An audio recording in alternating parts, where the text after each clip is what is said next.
చేసుకునే capacity calibre ఉండి 2021లో city మార్ వచ్చింది. మళ్ళీ 5 years గ్యాప్. ఇక్కడ ఏదో కొత్త పేరు కనబడుతుంది ఒక టైటిల్స్లోనే. క్రియేటెడ్ బై అనేది సంపత్ నంది అనేది పెట్టుకున్నారు. అక్కడ మీకు అన్ని పేర్లు ఉండే దగ్గర అది పెట్టుకోవటం అనేది అన్ని పేర్లు క్వశ్చన్ అర్థం కాదు. కథా స్క్రీన్ ప్లే దర్శకత్వం పెట్టుకునే దగ్గర only created by Sampath Nandi అని పెట్టుకున్నారు.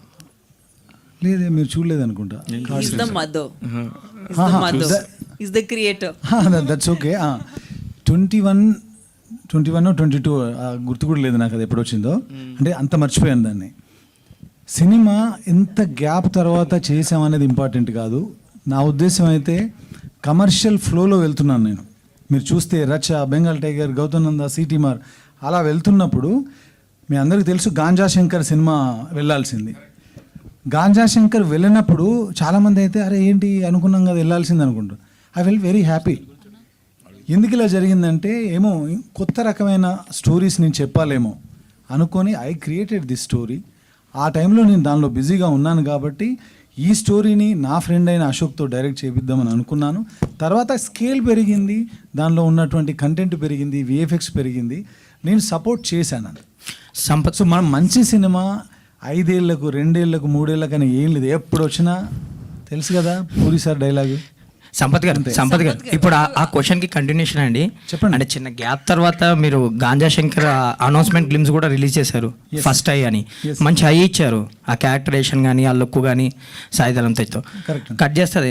ఏమైంది ఇప్పుడు? ఏమైందండి, గాంజా శంకర్ టైటిల్ అది మార్చమని పోలీస్ డిపార్ట్మెంట్ నుంచి మాకు నోటీసులు వచ్చినాయి.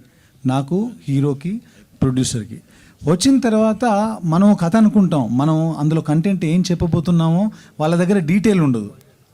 కానీ డీటెయిల్ నాకు తెలుసు, అది అగెనిస్ట్గా రాసిన స్టోరీ అది. అలా అన్నప్పుడు దానికి వెళ్ళి వాళ్ళని కన్విన్స్ చేసి అది చేయడం కరెక్ట్ కాదండి. వాళ్ళ దగ్గర నోటీస్ వచ్చింది, సరే గాంజా శంకర్ ఆపేద్దాం, శంకరుడి మీద సినిమా చేద్దామని సినిమా చేశాను. ఇప్పుడు నెక్స్ట్ సింపుల్ అంతే, అంతకుమించి ఏం లేదు. ఇప్పుడు శర్వానంద్ ఆలోచించింది టైటిల్ మారిస్తే సరిపోతుంది కదా. టైటిల్ మారిస్తే సరే స్టోరీ అన్నారు కదా. ఇప్పుడు నేను వెళ్ళి వాళ్ళందరినీ, ఇప్పుడు జనరల్గా ఒక పోలీస్ డిపార్ట్మెంట్ ముగ్గురు ముఖ్యమైన వ్యక్తులకు నోటీసులు పంపించినప్పుడు మనం ఒకసారి ఇలా జర్క్ అవుతాం. ఏంటి మనం మంచి సినిమా చేస్తామంటే నోటీసులు దాకా వెళ్ళింది అని. అలా వెళ్ళినప్పుడు నేను ఆయనను కన్విన్స్ చేసి, ఈయనను కన్విన్స్ చేసి, అందరినీ కన్విన్స్ చేసి సినిమా చేసే కంటే నన్ను నేను కన్విన్స్ చేసుకుంటే బెటర్ కదా. అందుకని దానికన్నా ఇంకా బెటర్ స్టోరీ రాద్దాం అనుకున్నాను. ఇది రాసాను, తీసాను. సంపత్ నంది గారు, దట్స్ ఇట్. ఇప్పుడు శర్వానంద్ గారితో సినిమా చేయబోతున్నారు. చాలా పెద్ద హ్యూజ్ సెట్స్ చేయబోతున్నారు. చాలా పెద్దగా స్పాన్ తో చేస్తారు. అయితే వేసామండి, హ్యూజ్ గానే వేసాం. షూటింగ్ చేయాలి, దీన్ని రిలీజ్ చేసి షూటింగ్కి వెళ్ళాలి. నెక్స్ట్ ఏప్రిల్ నుంచి అండి షూట్? ఏప్రిల్ పక్కా డేట్ అనేది రాధామోహన్ గారు, ప్రొడ్యూసర్ గారు చెప్తారు. బట్ ఏప్రిల్ ఈ పనులు కూడా ఉన్నాయి కదా కొంచెం. సంపత్ గారు ఇది మీ సొంతూరులో జరిగిన ఒక రియల్ ఇన్సిడెంట్ అన్నారు కదా. అవునండి. ఇందులో ఫిక్షన్ ఎంత వాస్తవం? సెకండ్ దానిలో సొంతూరులో ఫిక్షనేనండి, ఫిక్షనల్ కంప్లీట్గా. ఫస్ట్ పార్ట్లో రియల్ ఇన్సిడెంట్స్ ఉన్నాయి. ఓకే. అది ఎక్కడైతే ఎండ్ అయిందో అక్కడ నుంచి ఈ సినిమా స్టోరీ స్టార్ట్ అవుతుంది. ఓకే. అది ఎక్కడికి లీడ్ చేసింది, కథ ఎలా సుఖాంతం అయింది అనేది rest of the story. Okay. Tamannaah garu, so what are the toughest challenge faced for the Bhairavi character?